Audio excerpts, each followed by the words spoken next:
ہم وہ لوگ ہیں جو پیڑ لگانے سے پہلے پھل کھانا چاہتے ہیں. اس کا ایک بنیادی اصول یہ ہے کہ ایک نسل پیڑ لگائے گی تو دوسری نسل کو وہ پھل میسر ہوں گے. ہمیں اس انتظار کی عادت ہی نہیں. اس برداشت کی عادت تو الگ رہی، خیال نہیں ہے. خیال نہیں ہے. قرآن کہتا ہے کہ صبر سے مدد مانگو، وَاسْتَعِینُوا بِالصَّبْرِ.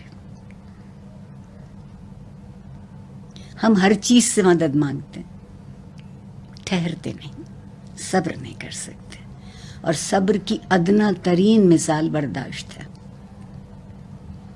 کوئی ضروری نہیں ہے کہ میں اور آپ ایک سے لفظ بولیں، ایک سی بات کریں، تو پھر ہمیں ایک دوسرے سے بات کرنے کی ضرورت ہی نہیں رہے گی.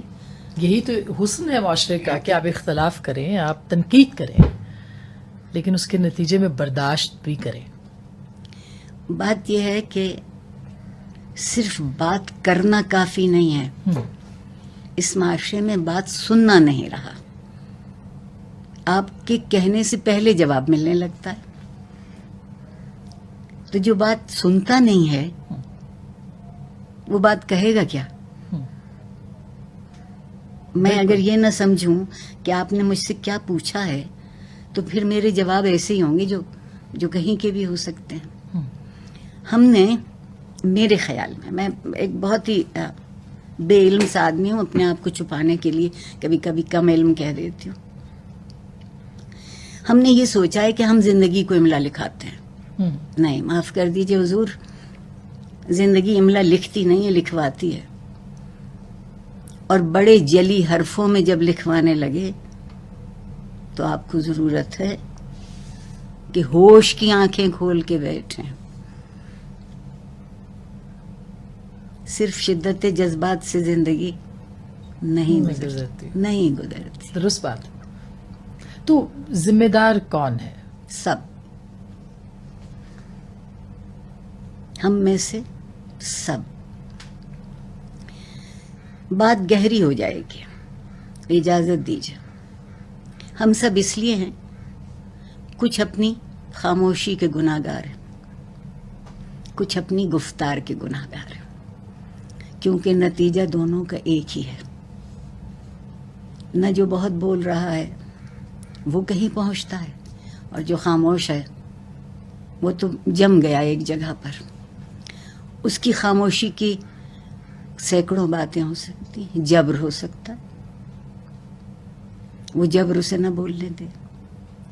خاموشی کی وجہ یہ بھی ہو سکتی ہے کہ آپ ایک بہت معمولی بات کہیں اور وہ آپ کے لیے ایک امتحان بن جائے. اور میں ہمیشہ یہ کہتی ہوں کہ بات کہنے میں کوئی حرج نہیں ہے. آپ کو میری بات اچھی نہ لگے تو کہہ دیجئے کہ آپ یہاں یہ ٹھیک نہیں سمجھ رہے، آپ کے لفظ یہاں نامناسب ہے. بولنے کے شوق میں جو چیز سب سے پہلے بے آبرو ہوتی ہے وہ زبان ہوتی ہے. بے شک. اس ملک میں زبان کی آبرو نہیں رہی. مجھے کہنے دیجئے کہ جو حرم نبوی میں زبان بولی گئی اور پھر جو اس کو پناہ میں رکھنے کے لیے جو دلیلیں دی جا رہی ہیں، اس سے تو خاموشی بہتر تھی. یہ کہہ دینا کافی تھا کہ جو ہوا اچھا نہیں ہوا. تو وہ فاصلے تعین کر رہے ہیں کہ کتنی دور یہ بات کہی گئی تھی، کتنی دور یہ بات نہیں کہی. یہ جواز تو وہ ڈھونڈتا ہے جس کی دلیل کمزور ہوتی ہے. جس کی دلیل مضبوط ہے اسے جواز کی ضرورت ہی نہیں. اور جواز بھی کیسے؟ میں اپنے شاگردوں سے ایک بات کہتی ہوں، اپنے ساتھیوں سے کہتی ہوں کہ آواز صرف وہ اونچی کرتا ہے جس کی دلیل نیچے ہوتی ہے. بڑھانا ہے تو دلیل کو بڑھاؤ، اس کا وزن بڑھاؤ. آواز اونچی کرنے سے کچھ فرق نہیں پڑے. اس کے لیے علم ہونا ضروری ہے. تعلیم شاید کچھ نہ علم سے زیادہ شعور ہے. آپ دیکھیے کہ کس قدر میں محبت اور عزت سے پیچھے مڑ کے دیکھتی ہوں اپنی نسلوں کو. وہ سارے کے سارے عالم فاضل لوگ نہیں تھے، مگر وہ سارے کے سارے لوگ شاکر لوگ تھے. واہ، شکر کرنے والے تھے.